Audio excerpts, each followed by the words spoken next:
I'm an SSS tier Omega. Let me put it this way. I could take down 10 alphas single-handedly. My pheromones alone could knock out an entire crowd.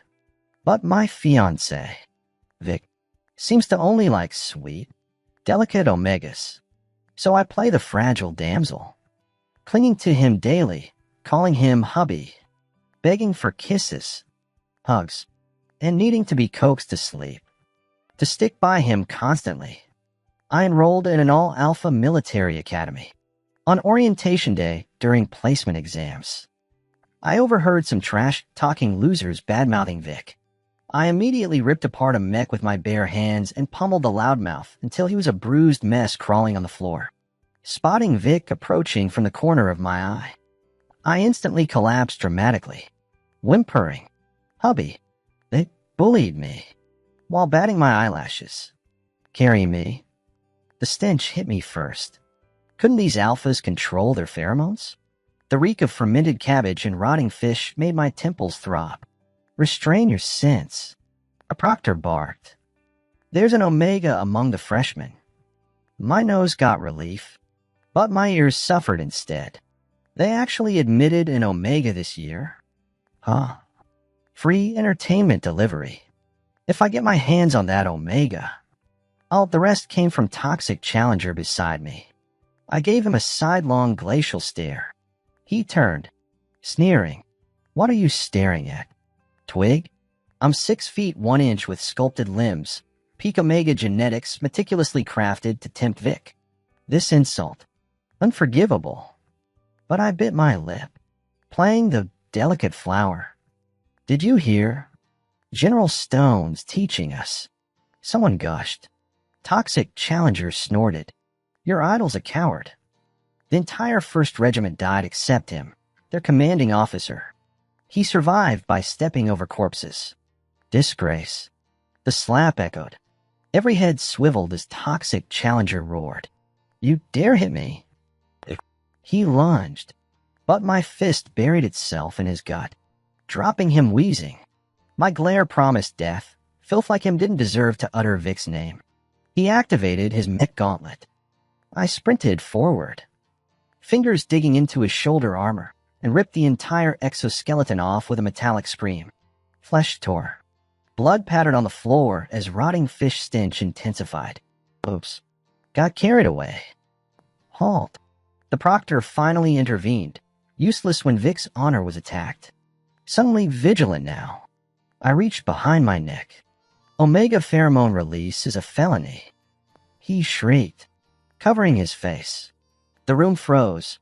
Alphas no one controlled ruts turned battlefields into graveyards. I tore off my scent suppressant patch. My pheromone tsunami slammed through the arena. Alphas collapsed like dominoes, foaming mouse. Unconscious. Who wants hormonal chaos? Poison's cleaner. Snatching a mech shard, I flicked it at the surveillance camera. The lens exploded into glittering dust. The alarm in the examination hall began wailing like a wounded beast. Footsteps echoed outside before the door hissed open, revealing Vic entering with his adjutant. My body reacted before my brain could process. I stumbled forward, teetering towards the floor only to be caught in a warm, sandalwood-scented embrace, clutching the crisp lapels of Vic's military uniform. I let a single tear trace my cheek. They were bullying me, I whispered, my voice trembling with practiced vulnerability. Pressing closer, I inhaled deeply only to grimace internally. The stubborn man reeked of suppressants. How typical of that disciplined old soldier to armor himself against temptation. I fought the urge to rip open his collar and sink my teeth into that tantalizing gland. As the Empire's sole SSF ranked Omega, I'd carefully cultivated my persona fragile flower. Sickly constitution. Defective reproductive system. Every calculated weakness served my purpose, escaping royal matrimony while drawing my true target closer. Our first meeting 5 years ago flashed through my mind. Abandoned on a mining colony Zeta 9 by parents obsessed with character building. I'd fought since childhood in underground mech pits. The day I presented as Omega changed everything. emerging bloodied from my 37th consecutive victory. I've been ambushed by traffickers. Their rancid alpha pheromones choked me as calloused hands tore my combat suit. Then gunfire rang out. Vic's arrival had been divine intervention, that strong arms lifting me from filth. Deep voice promising safety. He'd reunited me with the affluent Johnson dynasty, who'd suddenly remembered their long-lost heir. Their gilded cage became my training ground, where I perfected the art of playing broken songbird while building secret alliances. The strategic mugging that left my gland partially damaged. The hospitalization that made me unsuitable for royalty, but perfect for becoming Vic's fiancé. All part of the design. No. Trembling artfully in the medbay's antiseptic glare, I clung to Vic's sleeve with tear-glazed eyes. It hurts, I whimpered, knowing exactly how the light caught my stained lashes. Years of mirror practice perfected this wounded dove expression. Vic's jaw tightened as he brushed sweat-damp hair from my forehead. Where does it hurt? The concern in his gravelly voice sent shivers down my spine. This game of cat and mouse, I intended to win. I buried my face deeper into the pillow and whimpered. My gland hurts, he paused before murmuring. Let me check. Lifting my collar with his fingers. The dry warmth of his touch made me shiver uncontrollably, my hands clutching his uniform sleeve until the fabric wrinkled. Due to my previous injury, I developed allergies to common suppressants. Even my pheromone blockers had to be custom, made by the Stone family. Hubby, it hurts so bad, I sniffled pathetically. Tears spilled down my cheeks as I gasped. Could you share just a little pheromones? Please? His dark eyes studied me as the air thickened with alpha essence. It's as if tear pheromones existed beyond scent classification. But I felt my glands submerged in liquid comfort. Every cell screamed for more of that addictive warmth, more of the primal satisfaction that made my blood sing. Yet I only tightened my grip on his sleeve. General Stone. I brought the first exam hall footage. The coughing fit seized me violently. I curled around Victor's hand, wheezing like a suffocating fish. His pheromones surged protectively as he supported me, rubbing circles on my back. Water, can. I'll get some. Stay still. I nodded obediently, my expression shifting to ice the moment the door closed. The courier flinched under my glare, clutching the surveillance drive. His earlier hero worship when seeing Victor still lingered in his widened pupils. You saw it, I stated. That trash insulted General Stone. No. Everyone knows he's the Empire's hero. As his fiancé, I merely disciplined someone slandering our war hero. Lightly, I tilted my head. Wouldn't you agree? He swallowed hard. Why, yes. After such disrespect, even proctors turned blind eyes. Wouldn't the surveillance only hurt him further? My fingers tapped the drive meaningfully. He practically fled after stammering agreements. Vincent was right. Victor preferred sweet. Docile Omegas. Couldn't risk my mask slipping over some camera footage. Victor returned with water, glancing at the door but prioritizing my care. Better now. All thanks to you. Hubby. His ears flushed pink despite his stern tone. Evan. At school. Address me properly as General or Professor. Yes. Professor, hubby. The twitch in his jaw betrayed him. So the stoic war hero liked pet names. Interesting. I wondered how he'd react hearing Professor Hubby gasp between bedsheets. The thought of unraveling his control made my pulse quicken. What happened during the exam? I shook my head weakly. Just sudden shouting, too many alphas, couldn't breathe. Someone said they'd make me die happy. His grip on the cup tightened. Don't dwell on it. Rest. Clutching his hand like a lifeline, I drifted off wrapped in his pheromones. When I woke, Victor sat nearby, reviewing military reports. He immediately turned when I stirred. Hungry. Nodding. I pouted. Hubby, take me out? Of course. He never refused me. Vincent insisted his brother adored me. Yet anxiety gnawed at me. This version of me he cherished was carefully constructed. and Victor himself felt like mist slipping through my fingers. Still, I'd keep advancing our relationship step by calculated step. After entering class, I often accidentally brushed against Victor in sunset-lit hallways, clutching his sleeve with teary eyes. "Professor Hubby, my gland, could you?" My invented condition required perfect timing, a controlled pheromone jab to induce paleness, trembling, and sweat. Early attempts left me dizzy, but practice made flawless. The cure involved absorbing Victor's essence through touch, embrace, or kiss. However this played out, I always won. But this supposedly abstinent older man's idea of comfort was limited to hugs, his clothes always reeking of suppressants. Every damn time, I wanted to rip that coat right off him. In the deserted classroom where I pressed against his chest, driven to desperation, I'd instinctively tilt my face up seeking his lips. He'd always turn away, Adam's apple bobbing. I couldn't tell if he truly cared. Yet I reveled in these stolen moments, secretive, thrilling. A month later, Toxic Challenger got discharged and joined Class A, though he'd scurry away whenever our paths crossed. Obsessed with my after-school pain games with Vic, I barely registered anyone else. Who knew that bastard still wanted payback? Pathetic. The challenge letter arrived on the worst afternoon. Vic had urgent business off campus. No chance to steal whiffs of that intoxicating pheromone today. But at least I got punching bags. In the alley behind Imperial Military Academy, dozens of alphas surrounded me, one Omega. Their leering grunts made my skin crawl. "Evan, fight fair without your venomous pheromones." My cold gaze swept over them, each towering over 6 feet 4 inches, radiating military discipline despite civilian clothes. Toxic's family had pull, recruiting spec ops lackeys. Fists came like sledgehammers. Blood splattered my uniform, the metallic tang electrifying my nerves. Crimson-eyed and trembling with exhilaration, I thought, this isn't a brawl. This is symphony. When the last operative crumpled, I cracked my knuckles, flicking blood droplets off my hands. Pathetic. Can't even take down one Omega. Then I saw him. Vic stood at the alley mouth, watching. My brain short-circuited. Instinct said play damsel. Collapsed theatrically. But how? The pavement ran red with their blood, their moans echoing. My victims looked far more pitiable. So I ran, scaled the nearest wall like a spooked cat.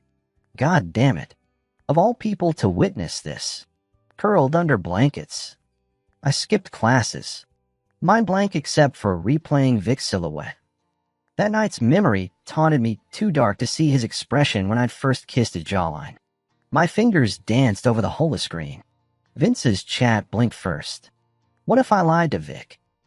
His reply made me snort. Just kiss him better. Since when did Vince think his brother cared? The man wouldn't even grant me proper kisses. That boring. Emotionally constipated. Yet my chest ached thinking he might hate me now. The heat cycle reminder pinged mockingly. I planned to trick Vic into marking me this time. Now, might lose both bond and engagement. Not waiting to be dumped. I typed then deleted endless apologies before sending. Let's end this. Petty? Absolutely. Furious at myself. Pretty face. Killer body. Yet couldn't seduce one clueless alpha. Grabbing black hoodie and cap, I went for Omega suppressants. Normal doses barely worked. Bought 10 vials. Passing Vic's townhouse, I hesitated, then scaled his garden wall. Stealing his coat's fare after how he teased me.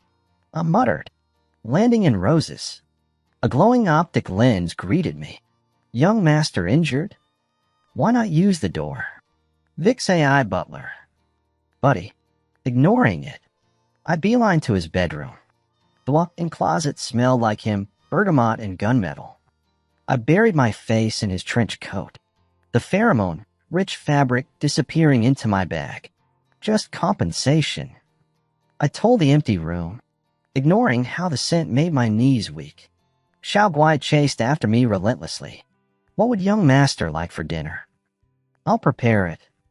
I ignored the robot, clutching the clothes tighter as I vaulted over the wall. It scratched its metallic head before returning to the living room. Heat cycles are brutal for every Omega, myself included. My skin burned unnaturally, the swollen gland at my nape pulsing like overripe fruit. Panting heavily, I buried my face in the borrowed jacket, desperately inhaling the fading traces of alpha pheromones. It wasn't enough. The craving for Vic's scent overwhelmed me, reducing my hands to trembling wrecks. I couldn't even grip the suppressants properly. Abandoning all dignity, I popped the caps off 3 vials and downed the bitter liquid, grimacing at the acrid taste. Wrapping myself in Vic's oversized trench coat provided minimal comfort. The fabric carried mere whispers of his cedarwood essence. Each ragged breath made the fire in my veins burn brighter. The door crashed open. Through heat-hazed vision, I glimpsed a broad-shouldered silhouette. Hallucination. Wishful thinking. Yet when strong arms lifted me, the authentic alpha musk made me whimper. My tears soaked Vic's collar as he cradled me against his chest. Don't cry, Evan. His thumb brushed my cheekbone, igniting fresh tremors. I fumbled for his lips, needing connection. But his palm blocked the desperate kiss. The sharp pain at my neck came suddenly, his teeth piercing the inflamed gland. Temporary mark. Sanctuary. I woke in the Stone family's private medical wing. Vince leaned against the monitoring equipment. Lab coat immaculate. Looking for my brother? The young doctor smirked. He's consulting the specialists. Care to explain why you chugged enough suppressants to tranquilize a bull? Sis? Survived. Didn't I? My fingers probed the bandage mating gland. Barely. Vince tossed his tablet onto the bedside tray. Emergency gastric lavage tends to curb future stupidity. My stomach clenched at stomach pumping. Childhood memories of vomiting blood after a boxing match resurfaced, while rising in my throat. Enough. Vic's baritone cut through my nausea. He entered carrying diagnostic reports. The scent of rain-soaked pine momentarily soothing my frayed nerves. Dear. Stone was exaggerating.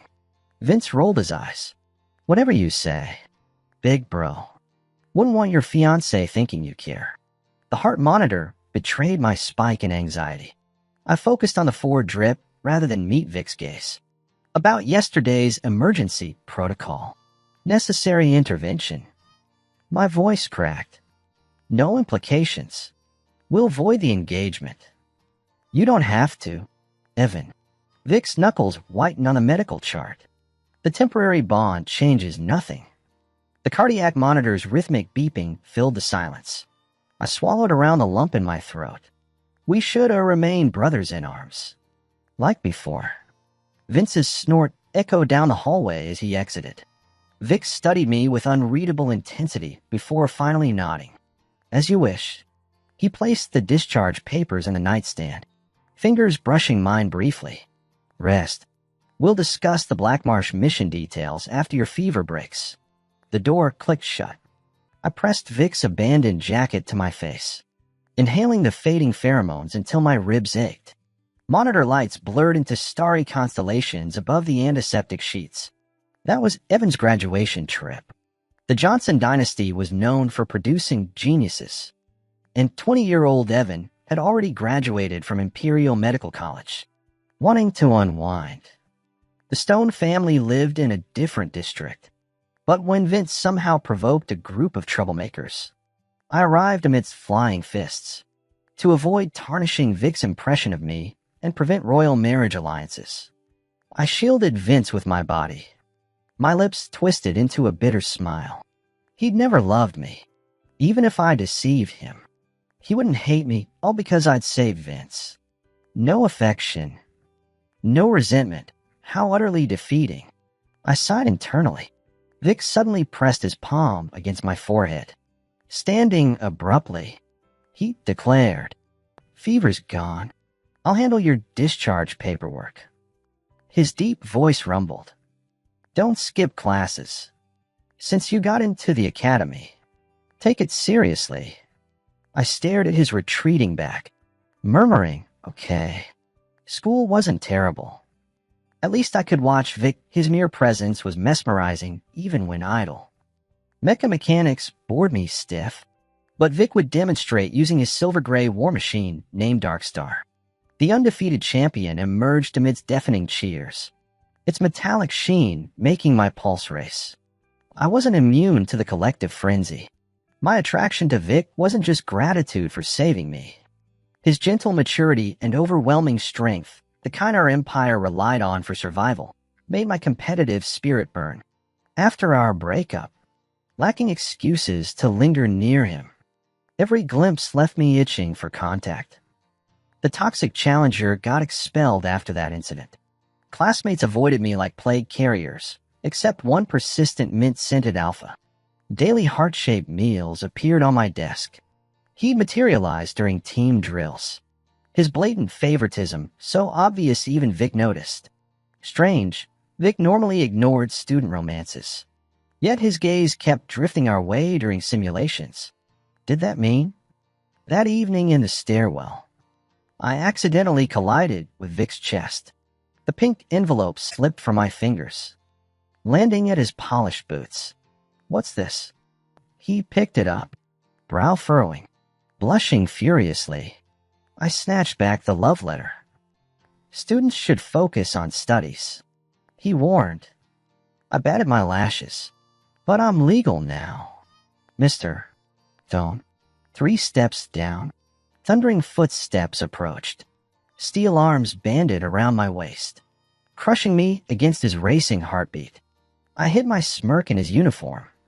Vic steadied me, voice gravelly. You're young. An Omega shouldn't dash. I kissed him. His sharp inhale echoed as hands gripped my hips. The stairwell spun when he deepened the kiss, tilting my head for better access. We broke apart, panting. My legs jelly. Kissing me means commitment. I gasped, eyes shining. No regrets? Instead of answering, he pressed reverent lips to my forehead. My trembling hands clutched his jacket. A predator voluntarily caught in its prey's trap. This madness wouldn't escape me twice. Dating my instructor proved thrilling. After class, I'd corner Vic in his office, only for him to grip my nape mid-kiss. Someone might see. Clear coast. I'd murmur before he devoured me whole. We left evidence of our passion across campus, the track field, rooftop, even his precious Darkstar's cockpit. His jealousy surprised me. Mere conversation with another alpha left my scent gland brutally marked, his essence branding me inside out. I secretly texted Vince, "Is your brother impotent?" He laughed. "Ask him yourself." That night found me pinned beneath Vic's trembling frame. "I've been gentle considering your age," he growled, calloused palm scraping my sensitive gland. "Yet you question my capability?" His teeth sank deep as Darkstar's engines roared outside, our moans drowned by mechanical thunder. "You tell me, how do you want me to nurture you?" That night, I became the storm-battered blossom. Vic turned out to be surprisingly conflicted, fixated on our 14-year age gap between my 18 and his 32. He claimed even kissing me felt like taking advantage, let alone marking or bonding. What kind of antique relic had I stumbled upon? If I ever called him old to his face, his heart might have shattered. When the Imperial royal family demanded Vic's return to battle, he refused, citing our recent marriage. They retaliated by kidnapping me as leverage. Vic reluctantly complied, but the royals repeated their treachery, cutting off energy supplies and communications during his critical strike against the Zerg swarm. This time differed from the previous massacre where only he survived. Meticulous planning allowed his entire unit to safely crash land on the wasteland planet. The royals had targeted elite warriors from influential families, unwittingly pushing powerful clans toward rebellion. With coordinated efforts between noble houses and the Stones, assassinating a prince became child's play. I drugged the royal heir with neurotoxin-laced pheromones before driving a blade through his heart. The same monarchy had nearly killed Vince years prior. Now Vic injected madness serum into the king's scent gland as poetic justice. When I led the retrieval team to the crash site, Vic crushed me in a desperate embrace, his feverish kiss burning through my usual shamelessness until even I flushed under dozens of watching eyes. The perpetually gloomy skies of that junk-strewn world couldn't dim the radiance he carried within. Their decisive victory crippled the Zerg for a decade, buying time for internal power struggles. 3 years later, my toddler son became the deranged king's adopted heir, smoothly ascending the throne. I drafted sweeping reforms for Omega rights, criminalizing forced heat inductions, banning public pheromone misuse, and opening Imperial Academy's elite programs to all genders based on merit. Divorce became accessible with affordable scent mark removal procedures. As prosperity bloomed, Vic and I finally retired from statecraft to enjoy foolish newlywed games, though my teasing always backfired spectacularly between sheets. Never provoke a seasoned warrior unless you fancy bed rest. Victor's perspective, my fragile fiancé resembled an anxious rabbit whenever he blinked those crimson eyes, demanding pheromone comforts. The Johnson dynasty's audacity astounded me, parading their underage heir as my bride-to-be despite his delicate health. Yet Evan's determination to enroll as the first Omega in Special Forces Academy hinted at steel beneath softness. Those were my darkest days after losing entire squads to royal sabotage. Evan became my soul light, though his scent fluctuations from saving Vince's life tortured me. How could someone so young exhibit such reckless courage? When tracking his distress signal led me to that alley, I anticipated rescuing a victim, not finding my helpless bunny surrounded by groaning alphas. His fleeing leap over the 8-foot wall ignited dangerous realizations. My heartbeat hasn't steadied since. He lied to me, but he had no reason to. So why did he? The only explanation was that he liked me, so much that he suppressed his true nature just to keep me happy. Just as I was basking in that thought, his message lit up my phone. We need to break up. My heart plummeted. The humiliation of misreading the situation stung, and I wondered if he'd just been toying with me all along. Slumping back to my office, my assistant sent me a video the little bunny had bolted with my coat. Stealing clothes? Totally on brand for him. Finally, I had an excuse to confront him. But when I shoved the door open, nothing could have prepared me for what I saw. There he was, wrapped in my trench coat, cheeks flushed and eyes glazed with tears. My breath hitched, pulse thundering so hard I thought my ribs might crack. Even if this was just a game to him, I'd play along. But when he woke up, he called me Vic and insisted we stay brothers. Vic sounded nothing like hubby, but I respected his choice. Lost for words, I told him to focus on his studies. Then came the gut punch. He seemed to be dating someone.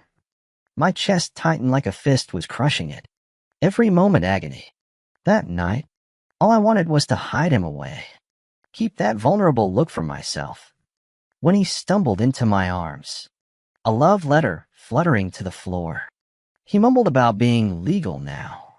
Jealousy roared through me. I chased him, yanking him back against me. He still felt soft, fragile, like my bunny. Every cell screamed to claim him, but I held back, lecturing instead until he kissed me. Fireworks detonated in my skull. This time, I won't let go. First come, first served. I was here first. So he's mine. No one touches what's mine.